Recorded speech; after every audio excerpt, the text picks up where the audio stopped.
Mr. Powell, please begin. Good afternoon, Chair Chapter, Ranking Member Simpson, and members of the committee. I'm Rich Powell. I lead ClearPath. We advance policies that accelerate clean energy and industrial innovation. An important note, we receive no industry funding. Climate change is an urgent challenge that merits significant policy action at every level of government and the private sector. We need look no further than the events in Texas and across the Midwest last week to see the havoc extreme weather can have on the energy system. As America creates the clean grids of the future, we must utilize all forms of clean energy to ensure reliability and affordability. As this committee considers its part in a serious set of U.S. climate and clean energy policies, those solutions should be ambitious but also technology inclusive and politically realistic. Policies must support U.S. jobs and ensure American tax dollars are spent wisely. Too often, solutions are oversimplified to a set of false choices, renewables versus fossils, or economy versus the environment. The reality is, solutions should follow a comprehensive agenda to make the global clean energy transition cheaper, faster, and more flexible. We applaud this committee's important role in addressing climate change and hope you continue to build off recent successes.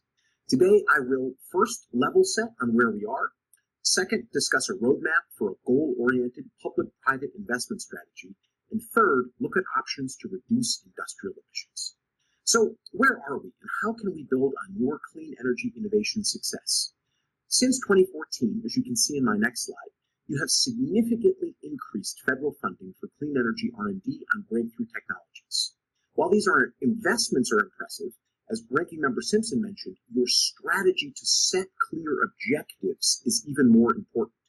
Money should follow those objectives to demonstrations through public-private partnerships. These demonstrations are essential for America to provide affordable clean energy technology to the rest of the world. Getting technology from R&D through the Valley of Death to commercialization requires robust public-private partnerships, as we have had with the shale gas revolution. Moonshot goals of bringing technology to market like the Advanced Reactor Demonstration Program and the Energy Storage Grand Challenge are perfect examples. Importantly, buyers are interested in the full suite of clean energy technologies. America's largest electric utilities, including Southern Company, Xcel Energy, Duke Energy, and DTE, have committed to reaching net zero emissions by 2050. But these utilities have emphasized that many of the 24/7 clean technologies required to get them to net zero are not commercially available today. The last time I testified before this committee, Ranking Member Simpson and Chair Chapter spoke passionately about putting cost filters in place to avoid waste and setting goals with clear outcomes. While getting that strategy right may seem overwhelming, in December you passed an omnibus package that included the Energy Act of 2020, a roadmap for goal-oriented clean energy investing.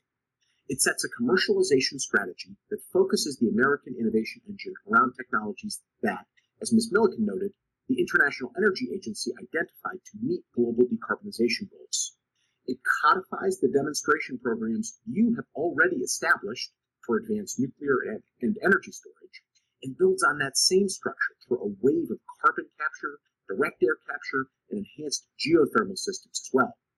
Specifically, as shown on my next slide, the Energy Act launches initiatives to support these programs over the next several years. As you can see, the full scope of the programs is impressive and would put the U.S. on a path to demonstrating more than 20 commercial-scale projects across 5 major technology areas by the middle of this decade, likely the largest clean demonstration program in history. We are talking about more jobs, more private sector investments, and remaining the leading clean energy exporter. Recognizing your job is very different from the job of authorizers, we are excited about these demo programs and look forward to working with you as you craft your FY22 bill. Our mantra in power sector work has been that the U.S. needs more clean and affordable technologies to meaningfully reduce global emissions. This holds even truer in the industrial sector. As you can see in my next slide, the industrial and power sectors combined now make up half of U.S. emissions. For the first time in 2020, industrial emissions were likely larger in the U.S. than power, and the industrial sector includes many energy-intensive trade-exposed manufacturers, including steelmakers.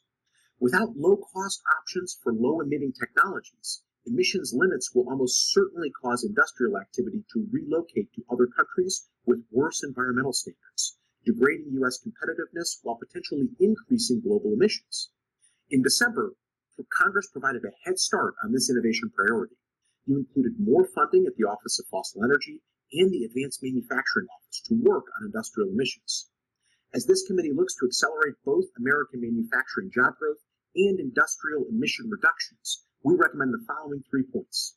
First, as Ms. Milligan and Dr. Cunliffe recommended, we need more R&D on reducing and capturing emissions from existing heavy industry. Second, let's set realistic goals for demonstrating breakthroughs.